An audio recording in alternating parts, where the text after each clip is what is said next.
This is the only notice of that continuance you will receive. If you wish to speak, please fill out one of the blue testimony forms and submit it to the recording secretary. The Planning Commission chair will recognize people who wish to speak, and any questions should be addressed through the chair. When you come to the microphone, please state your name and address for the record, as this hearing will be recorded. Make sure the green light is on. If it's red, depress it for 3 seconds until it turns green, and please speak clearly into the microphone.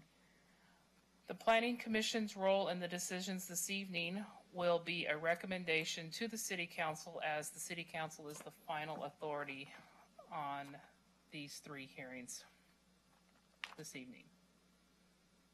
As these are we do not have ex parte contact, bias, or conflict of interest because they are legislative in nature. All right, so we will open the first item, which is PA 1805 Sherwood Floodplain Overlay Update.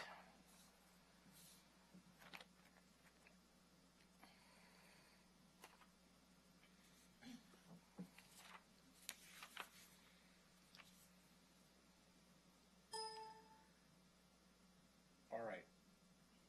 One more time. There we go. Takes a village. The icon is so small. All right, so tonight we have the Floodplain Overlay Plan Amendment, PA 1805. Planning Commission, staff is asking for your recommendation to City Council, who is the ultimate decision maker this evening. And we have a tentative public hearing date for the City Council on September 18th. So the city is served by the National Floodplain Insurance Program that allows affected property owners and jurisdictions that have adopted land use regulations for development in the floodplain to obtain federally backed flood insurance. The Federal Emergency Management Agency, FEMA, administers the program and provides communities with the technical information that is relied upon for regulation within the floodplain. So the last firm maps that were adopted in 2016, and since that time, roughly 2 years ago, there haven't been really any significant substantial changes to these maps. However, some properties may not be in the floodplain anymore.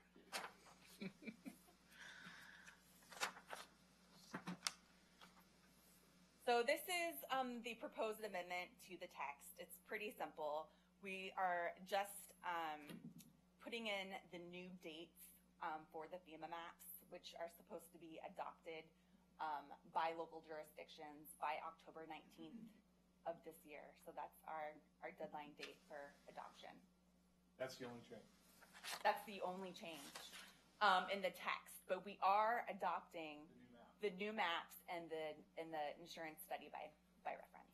Yeah. And if the map is in error, then the citizens of Sherwood, if they choose to want to protest the map, have a process to follow, but that is outside of our purview. They need to go to where? Correct. So that is a FEMA process. It's called a letter of map amendment.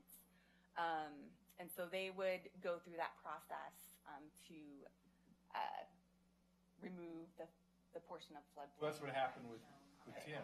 So just to clarify, FEMA does their maps the way they're going to do their maps. I don't know if he went through the formal LOMA process or if the mapping just modified that. But you asked the question before the meeting. Bob Galati is our floodplain administrator, and so if people have issues or questions, he would be the person to start with and be able to help identify what the path that they need to follow is. Ultimately, it's a FEMA decision. And I just wanted it on the record for citizens, because we did have a conversation with a citizen that came prior to the meeting who expressed concern that he didn't believe he was within the floodplain, and this map had removed him, and we don't know by which process, but there is a process for anybody in the city of Sherwood to approach Bob Galati of the city and follow the FEMA process if they believe there's an error on the map. But our only purpose is to make a recommendation to City Council to adopt the new date maps and the maps themselves by reference. All right? So we have two review criteria in our code for a text amendment, and the amendment needs to be consistent with the comp plan, our development code, and any other state or regional regulations, and then it needs to be also consistent with the transportation planning rule, if applicable. We have some proposed findings here. So this amendment is actually necessary to be in compliance to receive the federally backed flood insurance per FEMA's regulations. And it's also consistent with several different comprehensive goals and policies listed in the slide, which are also stated in the staff report. The amendment doesn't conflict with any metro regulations or any statewide planning goals, and it does not conflict with the transportation planning rule. It's really not applicable to this application. So public notice was given. We noticed DLCD, Metro, our agency partners. We advertised the public hearing in the Tiger Times, and we actually sent out individual notice to affected property owners. We had one inquiry at the planning counter, and after some further conversations with this property owner, they decided that they were clear in what this amendment did and didn't want to provide any public comment. So with that, our recommendation is that the Planning Commission forward the recommendation of approval of the proposed amendment to City Council. Anybody have any questions of staff before I ask for a motion? All right, hearing none. And just to clarify, you need to open the public. Oh, yes, I'm hearing sorry. Before you make a motion. I will ask for applicant, we do not have, no one submitted any blue cards to testify on this matter. So if there's anybody here that would like to speak in favor of the application, anybody that would like to speak in opposition of the application or make general comments regarding the application, then hearing no rebuttal, we will close the public hearing. Thank you for proper form. All right. I move that the Sherwood Planning Commission forward an approval to the City Council, a recommendation of approval to the City Council for the Sherwood Floodplain Overlay Update, PA 18-05. Second. Want me to read the rest? Technically, probably yes. Based on the applicant testimony, public testimony received, and the analysis findings and conditions of the staff report. All right. Hey, second. All right. I don't know why you did that. It's been moved and seconded that we recommend approval of PA 1805 to the City Council, Sherwood Floodplain Overlay Update. Any further discussion? All in favor say aye. Aye. Aye. Opposed? Motion passes. We are now moving on to PA 1806 Sherwood Medical Marijuana Dispensary Amendments. Oh, Got it. The little buttons. here we go. All right. So what you have before you tonight is the Medical Marijuana Dispensary Code Update. It's Plan Amendment file number PA 1806. We are looking again for your recommendation of approval to City Council, and City Council has a tentative public hearing scheduled for September 18th.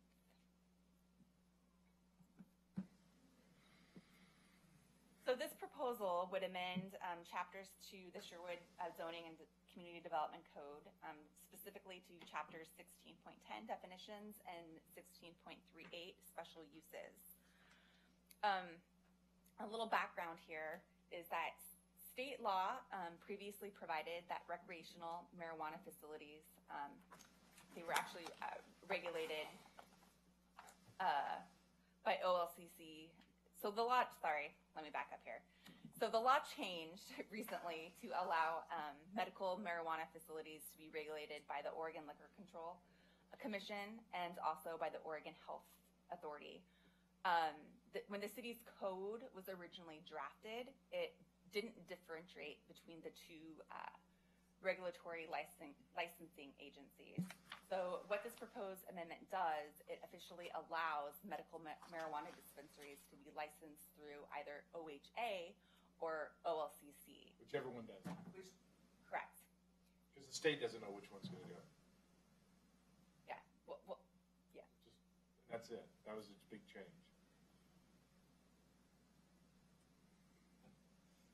So in your packet there, you can see the changes to the definition section and also to the special use section, and they're relatively, just minor in nature, differentiating between OHA and OLCC.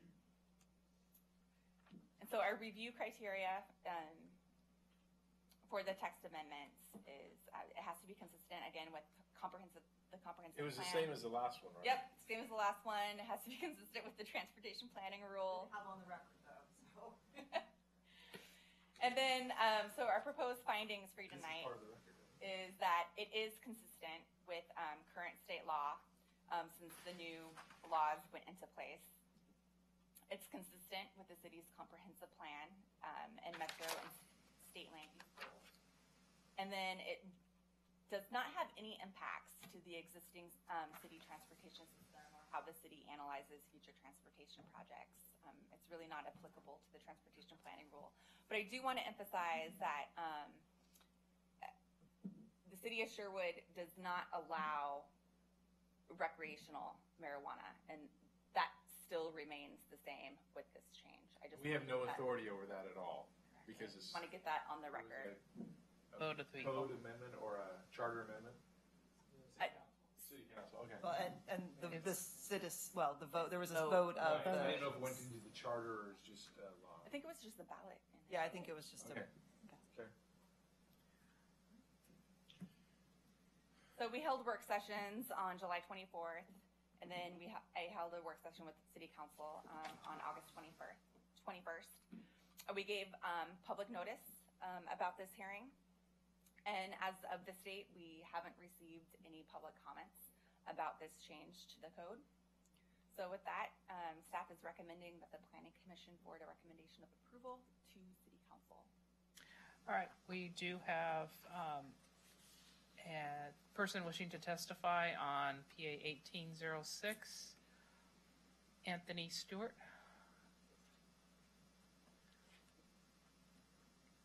Good evening, commissioners and staff. Thank you so much for letting me come here. It's a relatively non-contested matter, but I always like to give a little bit of a face to something like this, especially with the word marijuana in it. It's always good to clarify, especially for the community that's at home watching. First and foremost, I work with Josh pretty regularly on a number of matters, so thanks to him and to planning staff and to you guys for being so quick to allow us to put this change in front of you. Along with there being absolutely no change to the community and no, of course, addition of recreational marijuana, I thought it might be worthwhile just to let you know the benefits that are coming along with this. By transitioning or allowing for a transition to OLCC regulation as opposed to Oregon Health Authority, you are shifting or allowing for the ability for an operator, inclusive of my client, which is Western Oregon Dispensary, to join the OLCC regulatory program, which is a much more well-resourced regulatory body, inclusive of enforcement, updates, regular updates. You get a lot more attention from both the state authorities and in national authorities. And so you are providing an opportunity for even more responsible regulation of medical marijuana in this state. By having access to the OLCC cannabis tracking system, you are allowing for an expansion of the tracking. Under Oregon Health Authority, only until this past year, it was a much smaller and arguably a more open opportunity for tracking to be a little bit lax. But by entering the OLCC system, you are truly seed to sale. Again, this is still only to medical patients, and the last real benefit is by having OLCC regulation, you still have the same products that are available, but because you are in the OLC system as opposed to only the OHA system, there are additional products for individuals that have just left the medical community because they are looking for the profit that's available on the recreational side. there are products that only medical persons can get, but there's an expanded menu of them. So the individuals in the community and those from outside the community who come to this dispensary here in town, which is the only remaining medical marijuana dispensary in the Portland metro area, are having a greater access. Again, it's only medical patients, but it's an expanded access for them. Again, I'm very grateful for your time. Appreciate you putting this on a relatively quick matter. And if there's any questions, if at all, I know you've got competent legal counsel, but I have a card that I will include with my information for this evening, and I am at your service. All right. Thank you all Thank you very much.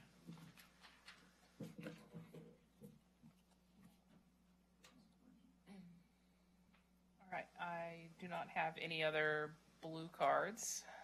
Does anybody else wish to speak in favor of the application? Anybody wish to speak opposed to the application? Then we will close the public hearing and have a motion. Okay. I move that the Sherwood Planning Commission forward a recommendation for approval of the application for the Sherwood Medical Marijuana Dispensary amendments, PA 18-06, based on the applicant testimony, public testimony received, and the analysis findings and conditions of the staff report. Second. It's been moved and seconded that we recommend approval of PA 1806, Sherwood Medical Marijuana Dispensary amendments. Is there any further discussion? All those in favor say aye. Aye. Opposed? Motion passed. And thank you very much for really putting a face to it and what it means. So it's much appreciated. All right, thank you so much. You have a question? On a random question, it sounds like there's the OHA still has a regulatory role, so it's like dispensaries can choose to regulate through the OHA or the OLCC.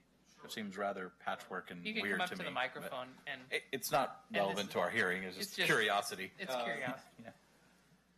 I wish I could control the legislature and make it a little bit more coherent, but it appears to be part of a long-term transition from the more unregulated side of OHA into OLCC. It's natural for a single regulatory body, but Yeah. through the legislative process, it's baby steps. And Measure 91 was rather exhaustive as it related to recreational marijuana and OHA, and the medical marijuana remit was given a little bit of a short shrift, but the legislature has recognized that it just doesn't make sense to have two regimes. Right. And that's the ultimate goal.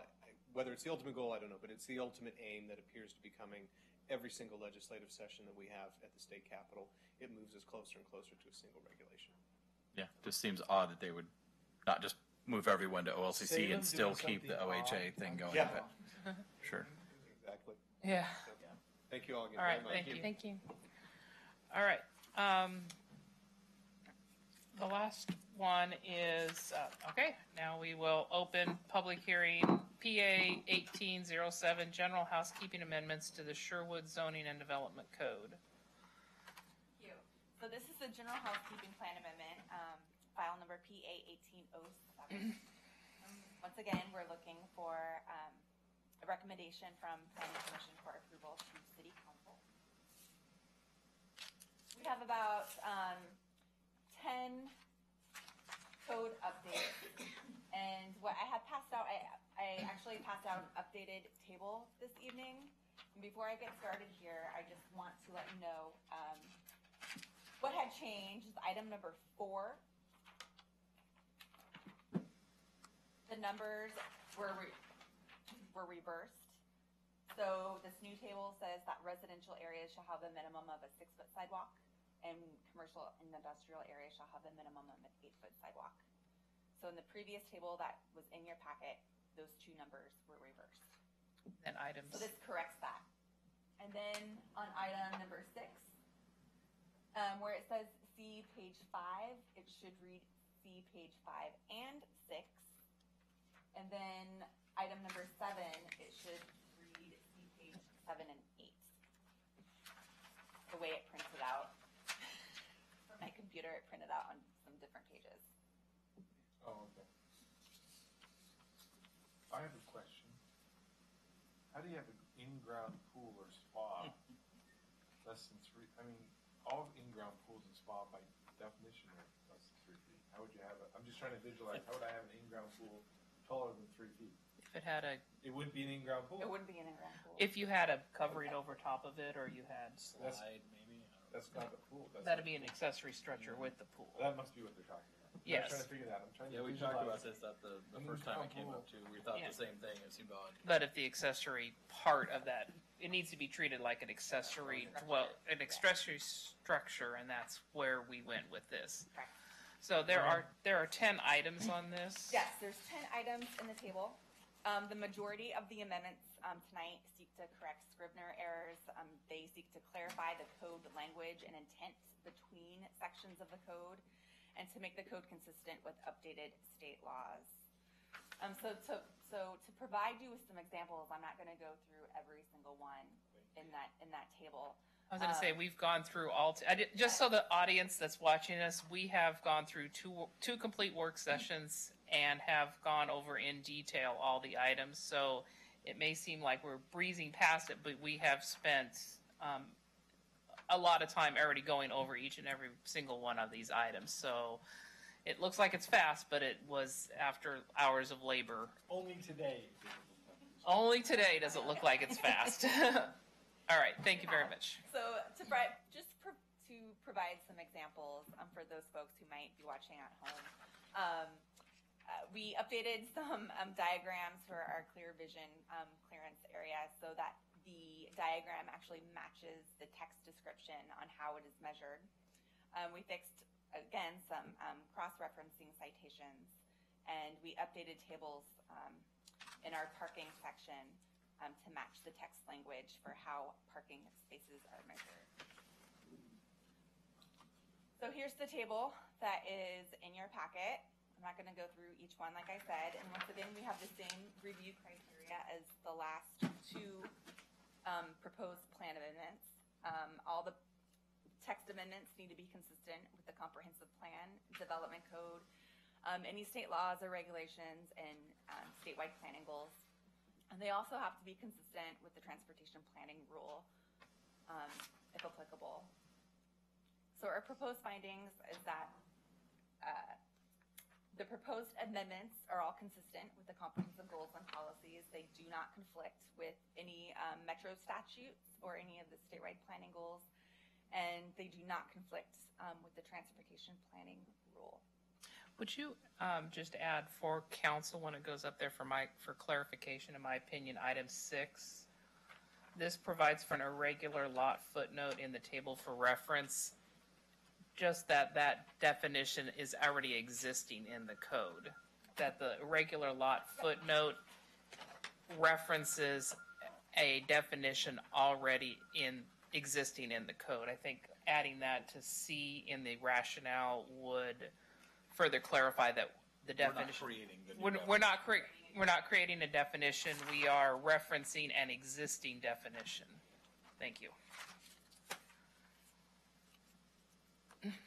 So we definitely had work sessions on these items on 7/24, and then with City Council on August 21st. We gave notice to DLCD, Metro, our agency partners. This hearing was advertised in the Tiger Times and was posted throughout the city. As of today's date, we did not receive any public comments, written testimony about any of the 10 proposed amendments. And with that, staff recommends that the Planning Commission forward a recommendation of approval to council. All right.